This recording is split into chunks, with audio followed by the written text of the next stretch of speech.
Hello students, today we will discuss types of budget or I should say government budget. Budget के प्रकारों का आज हम अध्ययन करेंगे. This video lecture is useful for class 12th economics and as well as very useful for IAS, RAS, bank exams, BA, BComs and many academics and competition exams. आइए let's start it. Okay, basically हम budget को 7 types में classify कर सकते हैं. पहला है deficit budget यानी घाटे का बजट. दूसरा है सरप्लस बजट यानी बचत का बजट. तीसरा है बैलेंस्ड बजट यानी संतुलित बजट. चौथा ट्रेडिशनल बजट यानी पारंपरिक या आम बजट. देन परफॉर्मेंस बजट और आउटकम बजट यानी निष्पादन बजट.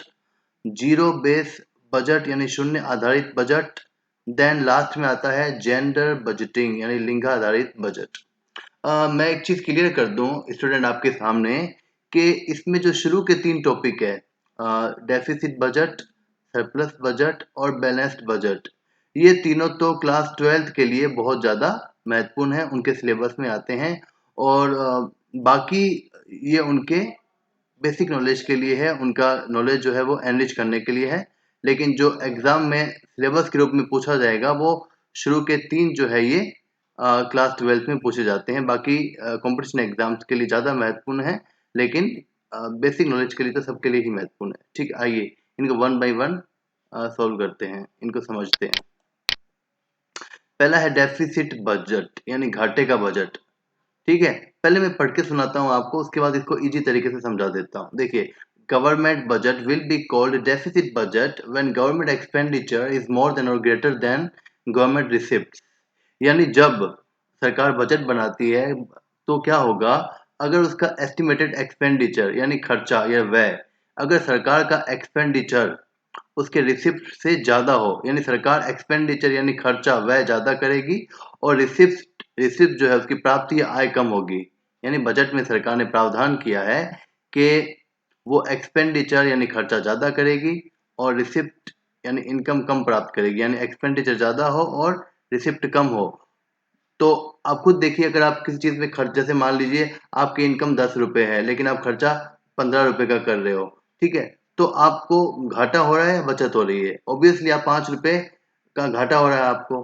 तो इसे बोलते हैं डेफिसिट बजट. इसमें क्या होगा, देखिए मैं थोड़ा बहुत इसको गवर्नमेंट बजट के हिसाब से बताता हूँ आपको कि डेफिसिट बजट में आप ये तो समझ गए हो कि इसमें सरकार का expenditure, I should say estimated expenditure यानी जो अनुमानित एक्सपेंडिचर है, एस्टिमेटेड एक्सपेंडिचर है वो ज़्यादा है और रिसिप्ट उसकी कम है. तो इसका मतलब क्या होगा, इम्प्लीकेशन ये होगा कि it means government is spending more on development and non development activities. यानी सरकार जो है एक्सपेंडिचर ज़्यादा होने का मतलब ये होगा गवर्नमेंट देश के डेवलपमेंट के ऊपर और अदर नॉन डेवलपमेंट एक्टिविटीज़ के ऊपर ज़्यादा पैसा खर्च करेगी, उसको स्पेंड करेगी. ठीक है, और दूसरी ओर जो सरकार है वो टैक्सेस से और अदर सोर्सेस से इनकम जो है वो कम कमाएगी.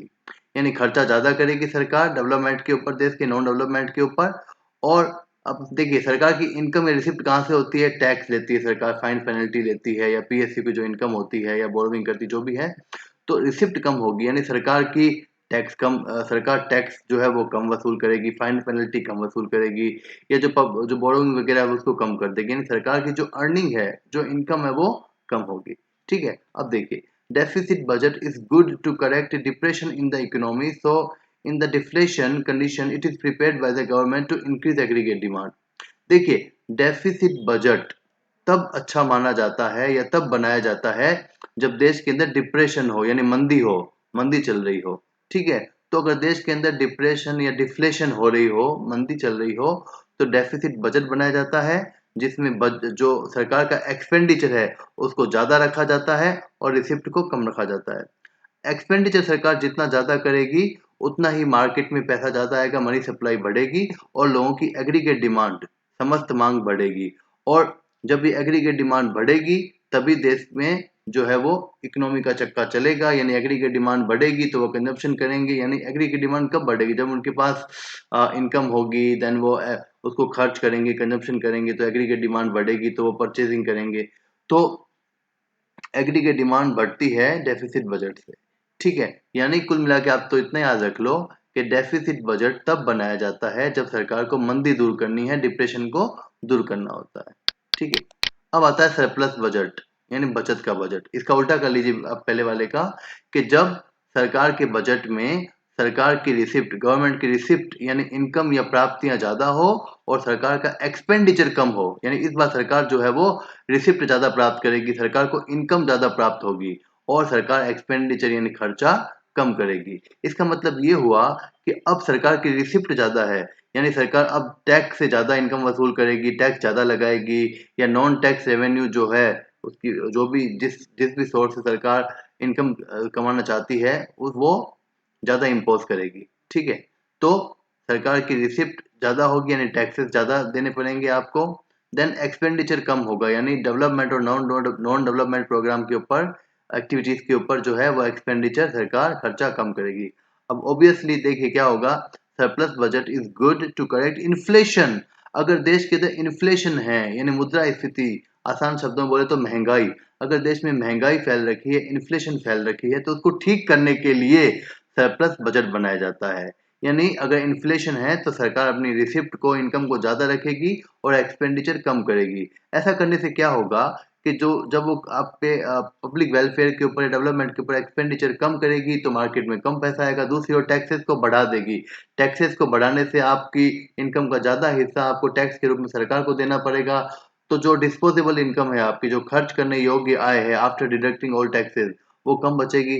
तो इससे आपकी जो परचेजिंग पावर है वो कम हो जाएगी, मार्केट के अंदर या इकोनॉमी के अंदर मनी सप्लाई कम हो जाएगी और एग्रीगेट डिमांड क्या होगी, डिक्रीज होगी। एग्रीगेट डिमांड डिक्रीज होने से आप परचेजिंग कम करोगे और जो महंगाई हो रही है, इन्फ्लेशन हो रही है, वो ठीक करने में मदद मिलेगी। यानी आपको दो चीज सीखनी है सरप्लस बजट में। ये होता है कि रिसिप्ट, गवर्नमेंट की रिसिप्ट ज्यादा होती है, एक्सपेंडिचर कम होता है।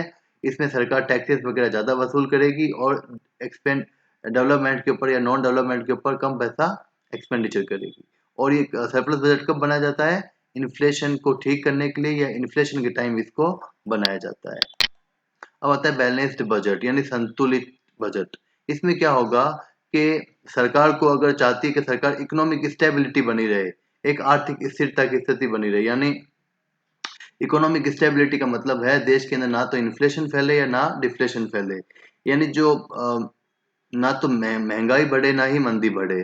तो एक स्टेबिलिटी बनानी है, स्थिरता बनानी है, तो सरकार बैलेंस बजट बनाती है। इसमें क्या होगा, गवर्नमेंट अपना एक्सपेंडिचर और रिसिप्ट को इक्वल रखती है, यानी वो सरकार उतना ही एक्सपेंडिचर को प्लान करती है जितना कि वो रिसिप्ट का प्लान कर रही है। यानी जब एक्सपेंडिचर और रिसिप्ट यानी इनकम बराबर हो जाए तो इसे बोलते हैं बैलेंस्ड बजट।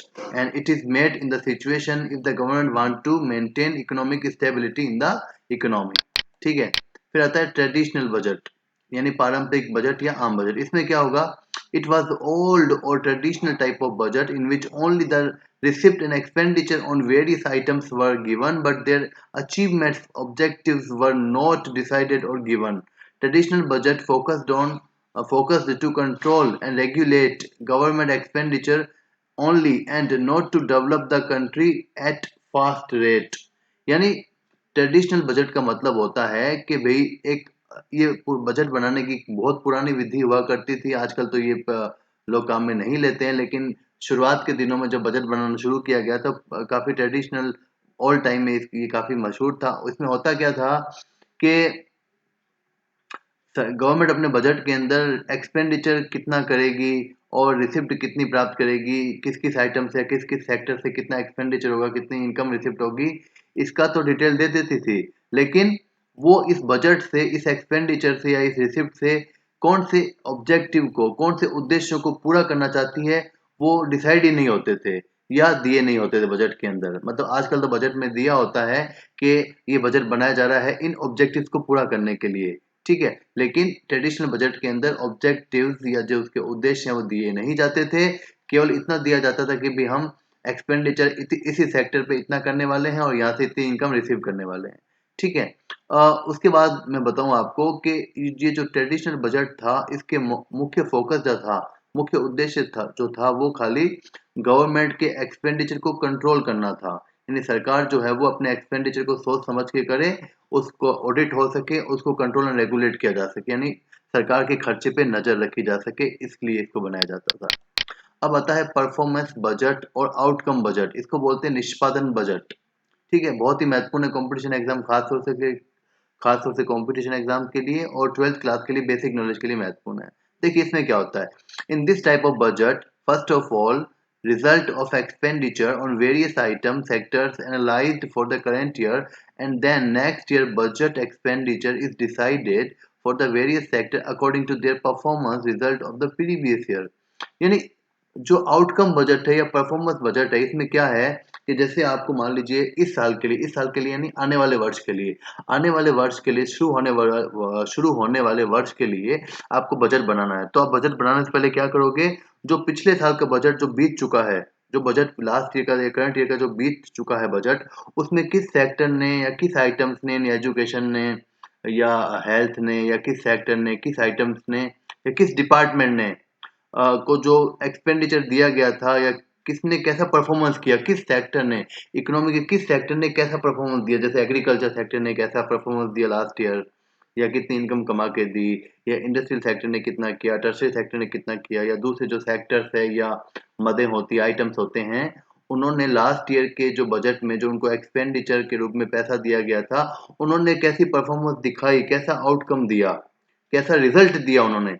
तो उनके पुराने रिजल्ट को देखकर, उनकी परफॉर्मेंस को देखकर जो आने वाला बजट है उसमें उनके लिए एक्सपेंडिचर का और इनकम का प्रावधान रखा जाता है कि भाई पिछले साल के बजट में या पिछले साल इस सेक्टर ने इतना अच्छा परफॉर्मेंस दिया या इतना बुरा परफॉर्मेंस दिया, या इसने इसका रिजल्ट ये दिया है, अच्छा दिया है या बुरा दिया है, उसके अकॉर्डिंग आने वाले वर्ष के बजट में उनके लिए एक्सपेंडिचर का मतलब उनको कितना खर्चा उनके ऊपर किया जाए, कितना एक्सपेंडिचर उनको प्रोवाइड किया जाएगा, उसका डिसाइड किया जाता है। इसको बोलते हैं परफॉर्मेंस बजट, यानी सेक्टर की परफॉर्मेंस के हिसाब से उसको आने वाले बजट में उसके लिए जो फाइनेंशियल हेल्प है या एक्सपेंडिचर है या कितनी इनकम उनसे प्राप्त की जाएगी, उसका निर्णय लिया जाता है। ठीक है, इट इज इकोनॉमिकल यानी ये जो परफॉर्मेंस बजट होता है बहुत ही इकोनॉमिकल होता है, मितव्ययिता होती है, इसमें फजूल खर्चे नहीं होते, यानी जिस सेक्टर को ज्यादा फाइनेंस की जरूरत नहीं है उस पर कम खर्चा किया जाता है,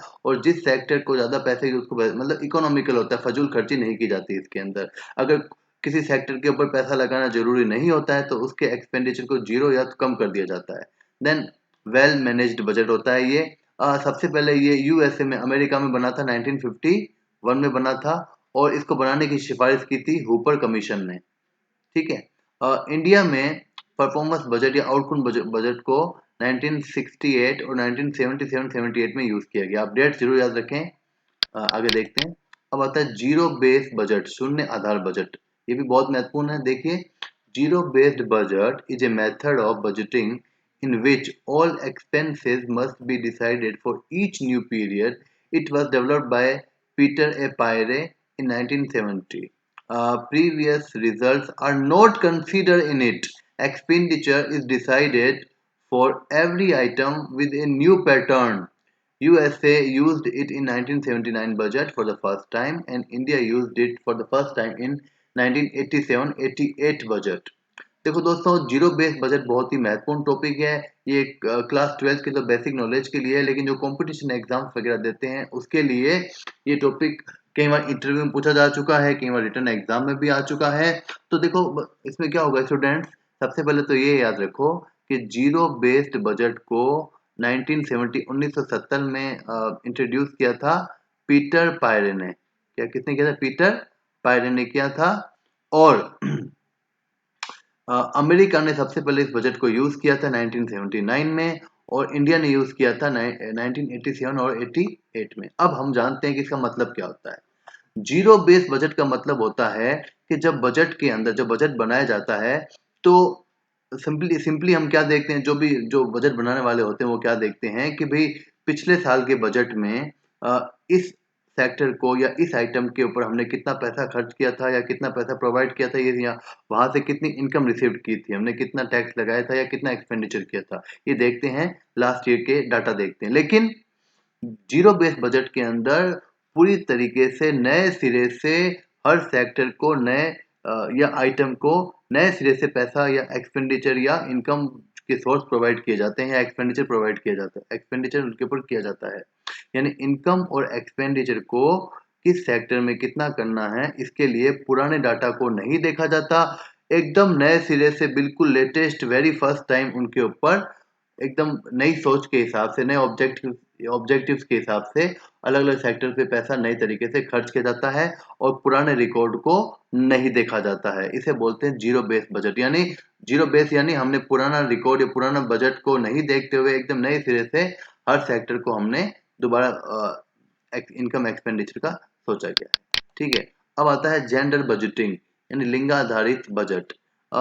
देखिए दोस्तों, in this type of budget women empowerment programmes, women health education and women development programmes are given attention and provided sufficient expenditure from the budget. देखो, जेंडर बजटिंग का मतलब होता है कि भाई बजट जो सिंपल बनाया जाता है, अगर उसमें उस बजट को क्लासिफाई कर दिया जाए जेंडर जेंडर बजटिंग के अंदर, यानी उस बजट में एक अलग से दिखाया जाए कॉलम कि भाई हमने वुमेन एम्पावर के लिए इतना पैसा खर्च किया है, वुमेन की हेल्थ के ऊपर इतना पैसा खर्च किया है, उनके एजुकेशन पे इतना पैसा खर्च किया है, या औरतों के वुमेन्स के वेलफेयर पे इतना पैसा खर्च किया, उसका अलग से कॉलम शो किया जाए। यानी मैन और वुमेन का अलग अलग शो किया जाए, मैन के ऊपर इतना, वुमेन के ऊपर इतना, वुमेन एम्पावरमेंट के ऊपर इतना एक्सपेंडिचर किया जाएगा। ठीक है, उनके प्रोग्राम्स के ऊपर। तो इस प्रकार के बजट को बोलते हैं जेंडर बजटिंग। तो दोस्तों, ये तो था टाइप्स ऑफ बजट। ये बहुत ही महत्वपूर्ण है, हालांकि अम, जो क्लास 12th इकोनॉमिक्स है उनके लिए शुरू के 3 टाइप्स करने हैं उनको, deficit deficit budget, surplus budget and balance budget. और बाकी जो टाइप्स है बजट के, वो खाली उनको अपनी बेसिक नॉलेज को एनरिच करने के लिए जानना है। ठीक है, 3 तो उनके सिलेबस में है, बाकी नॉलेज को बढ़ाने के लिए। और ये सातों के सातों टाइप जो है, वो जो कंपटीशन एग्जाम होते हैं, चाहे कोई भी आईएएस, आरएएस या बैंक के एग्जाम है, कोई अदर एग्जाम, उसमें तो ये सारे आपको सातों के सातों टाइप्स याद करने पड़ने हैं। ठीक है दोस्तों, इस वीडियो के बारे में अपने कमेंट जरूर दीजिएगा और आप कौन से टॉपिक वीडियो बनवाना चाहते हैं उस पर दीजिएगा। Thank you so much.